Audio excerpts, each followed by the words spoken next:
d'histoires vraies. Vous allez bien, j'espère. Eh bien, pas besoin de vous dire que Life is You se porte toujours à merveille. Alors, vous savez très bien que lorsque je me place devant une caméra, c'est que forcément, il y a une nouvelle histoire. Alors, sans plus tarder, on s'apprête pour le résumé.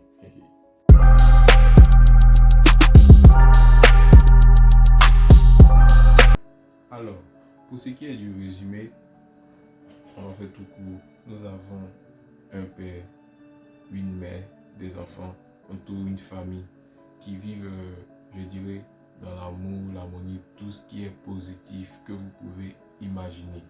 Eh bien, je dirais que c'est une famille qui, quand même, avec les moyens, je dirais qu'ils étaient quand même aisés. Voilà, vu que les enfants ne manquaient de rien. Et jusqu'à ce que la mère fasse un accident dans lequel elle va, je dirais, elle va partir, voilà. Et cet accident va plonger toute la famille dans le chaos, dans le désespoir, dans le père, surtout le père, qui va commencer à sombrer dans, je dirais, tout ce qui est négatif, voilà, le désespoir, déception, etc., etc. Jusqu'à ce qu'il arrive un moment où il se ressaisisse, qu'il se remarie. Et je dirais que cette nouvelle union a quand même eu des répercussions négatives sur sa petite famille qu'il avait constituée, vu que sa nouvelle femme ne s'entendait pas avec ses enfants. Voilà. Et les tensions ont commencé à se faire sentir jusqu'à ce que le fils, le fils soit chassé de la maison. Alors, j'espère que vous êtes prêts pour l'histoire.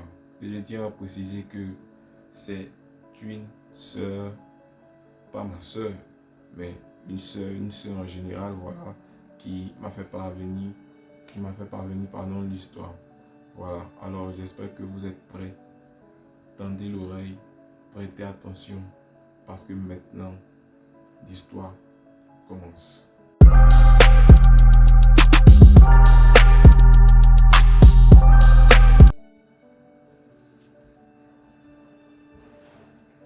Alors, l'histoire, j'ai décidé de l'appeler « Je n'en pouvais plus ». Alors, vous prêtez attention et s'il vous plaît, n'oubliez pas, pour ceux qui sont nouveaux sur la page, n'oubliez pas de vous abonner, d'activer la cloche de notification et pourquoi pas de partager, inciter d'autres personnes aussi à venir s'abonner. Alors, je commence, vous prêtez attention. Je n'en pouvais plus. Bonsoir frère, j'espère que tu vas bien. J'ai eu à visiter ta page et j'ai tout vu. Et j'ai vu tout ce que tu as fait. Ça m'a fait chaud au cœur parce que ce que tu fais me concerne aussi. Bien. J'ai 21 ans. Il y a 3 ans de cela, je vivais en famille. Voilà. Mon père, ma mère et mon frère. Donc, si je veux bien comprendre, ils étaient 4. Voilà. Son père, sa mère, son frère et elle. Voilà. Comme je vous ai dit, c'est une sœur. Voilà. Ok. Je ne manquais de rien. Mon frère aussi. On avait des parents attentionnés et à nos soins. Je vivais sans penser au lendemain. Tu vois.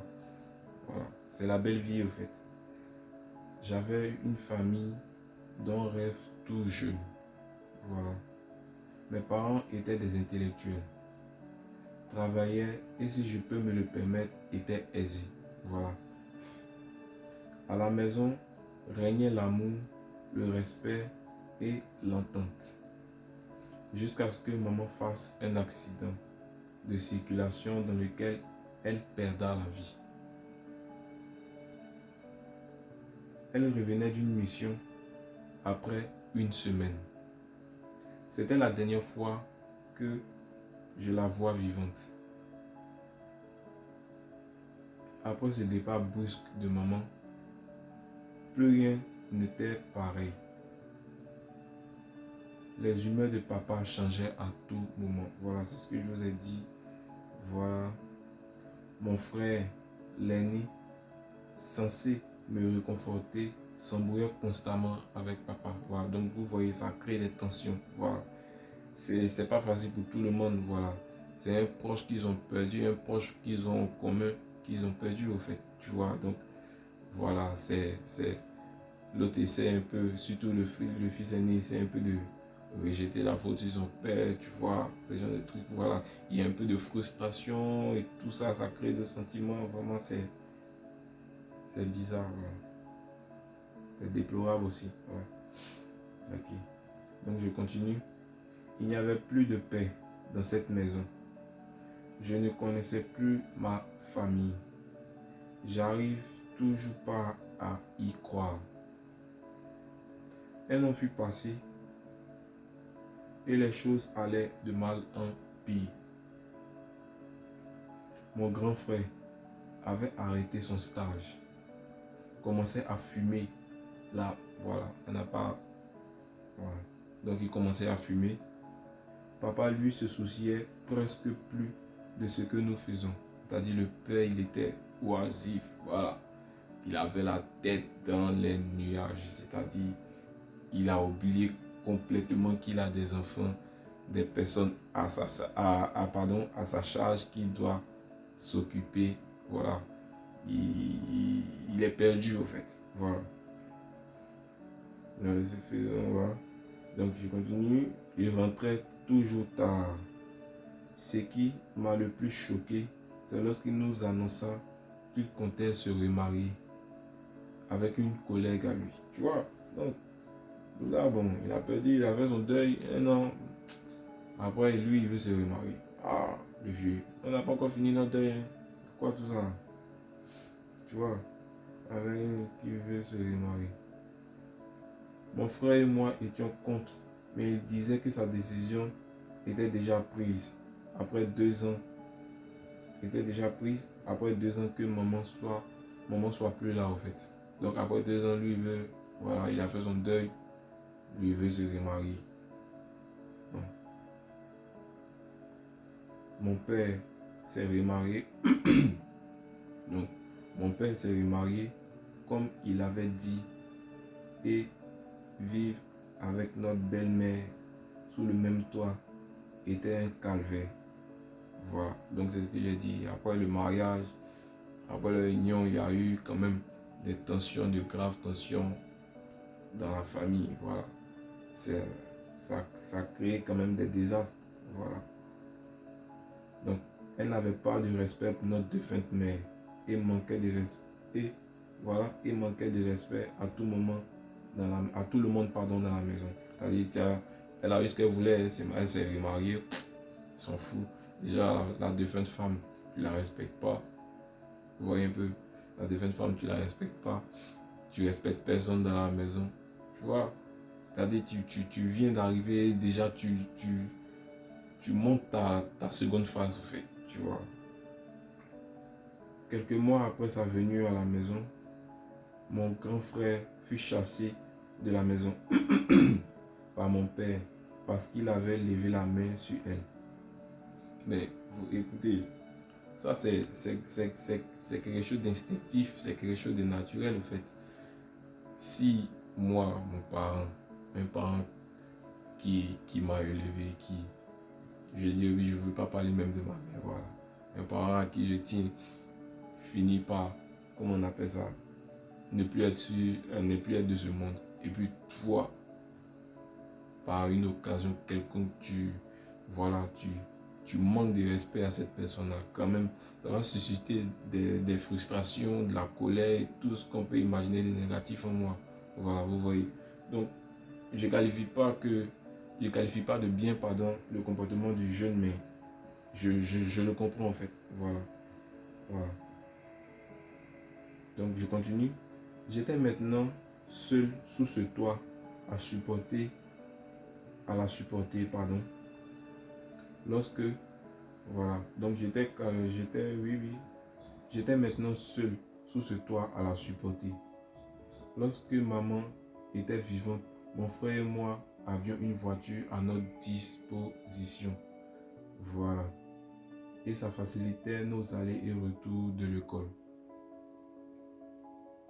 ou de son point de stage. Donc, elle avait dit son frère faisait un stage, donc elle allait à l'école. Voilà. Son frère, lui, faisait un stage. Donc, ils avaient une voiture à leur disposition qui les déposait le matin, venait les chercher, tu vois. Une vie au calme, sans pression, quoi. Voilà. Je continue. Ok. Mais, avec ces événements de malheur, papa ne me donnait plus d'argent de poche. Tu vois. Vous voyez, pardon. J'avais pas les moyens de me rendre à l'université et j'y allais rarement. Voilà, certaines personnes, ils comprennent pas au fait.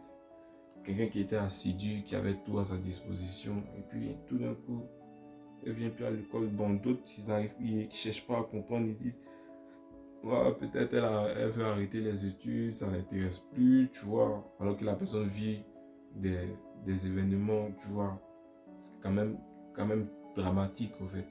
Voilà.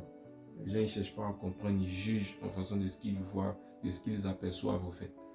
Et ça, c'est pas bon, franchement. C'est pas bon. Je détestais cette vie. Je blâmais les filles. Ok, donc, excusez-moi, j'ai sauté une partie. Alors, ok, ok, excusez-moi. J'avais pas les moyens de me rendre à l'université et j'y allais rarement. Je l'ai sitôt dit. J'étais pas habitué à cette vie-là. C'était compliqué pour moi. Je ne me reconnaissais plus. Ok. C'est ainsi que j'ai commencé à céder aux avances des hommes. Voilà. En griffe, voilà, la prostitution, en fait, c'est ce que, voilà, elle veut dire. Parce que du moment que tu vois un homme, bon, c'est normal, on comprend. 2, 3, pour, voilà, c'est une forme de la prostitution. Ok. J'ai commencé à céder aux avances des hommes. Je sortais avec eux pour de l'argent. Donc, c'est ce que je viens de dire, c'est une forme de, voilà. Je détestais cette vie. Je blâmais les filles la pratiquant. Et maintenant que j'étais dans ce vice, j'avais compris que souvent, on pose des actions pour lesquelles on n'aurait pas opté si on avait largement le choix. Évitez de juger. Je ne dis pas que c'est un travail noble. Bon, je ne sais même pas si c'est un travail. Voilà. Je ne dirais pas que c'est quelque chose de noble, mais voilà, les gens le font la plupart du temps à contre-cœur au fait. Parce qu'ils sont sérieux. Même si ça ne justifie pas au fait. Mais voilà, évitez de juger. Voilà. Essayez plutôt de comprendre. Et si possible, pourquoi pas aider cette personne à sortir de cette situation. Voilà. Donc, finalement, je ne suis pas allé en L supérieure. Elle veut parler licence, donc elle était à l'université. Elle n'a pas pu aller en licence supérieure, elle dit. Voilà. Je suis toujours dans ce vice. J'ai plus de respect pour mon père, sa femme aussi. J'ai l'impression que jusqu'à aujourd'hui, il n'y a pas eu d'avancée positive dans ma vie. Et ça me contrarie énormément. Il fallait que j'en parle, s'il vous plaît. Ne me jugez pas. Je veux des conseils sincères. Alors, les gars, vous savez très bien qu'ici, on n'est pas là pour juger qui que ce soit. Voilà. On expose des problèmes, des situations que certaines personnes vivent. Et ensemble, voilà, on essaie de trouver des solutions, des alternatives, pardon. Voilà, pour que ces personnes-là puissent au moins emprunter un chemin plus sain. Voilà. Donc, voilà ce que notre soeur vient de nous dire. Ce message ne s'adresse pas seulement qu'à moi, mais à nous tous. Voilà. Et j'aimerais souligner que lorsque tu es dans ce genre de vice, clairement, c'est vrai que tu le feras à contre-cœur. Peut-être que de temps en temps, tu retrouves le sourire et tout, mais intrinsèquement, tu n'es pas, je dirais, à l'aise. Voilà. Tu es contre cette vie. Ce n'est pas une vie que tu veux mener, mais tu le fais à contre-cœur, comme je viens sitôt de le dire, de le souligner. Donc, j'aimerais entendre vos commentaires, vos conseils, vos avis. J'espère que vous avez aimé cette nouvelle histoire de Life Issues. Et pour ceux qui nous ont suivis depuis le début, je dirais le début de cette vidéo, et qui sont nouveaux sur la chaîne, eh bien moi c'est Moné Angedi. Voilà, toujours cet homme qui est derrière la caméra de Life Issues. Alors j'espère que vous avez aimé et que vous avez passé un agréable moment avec nous. Merci de lâcher des commentaires, de vous abonner et aussi de partager. Merci et à bientôt. C'était Life Issues.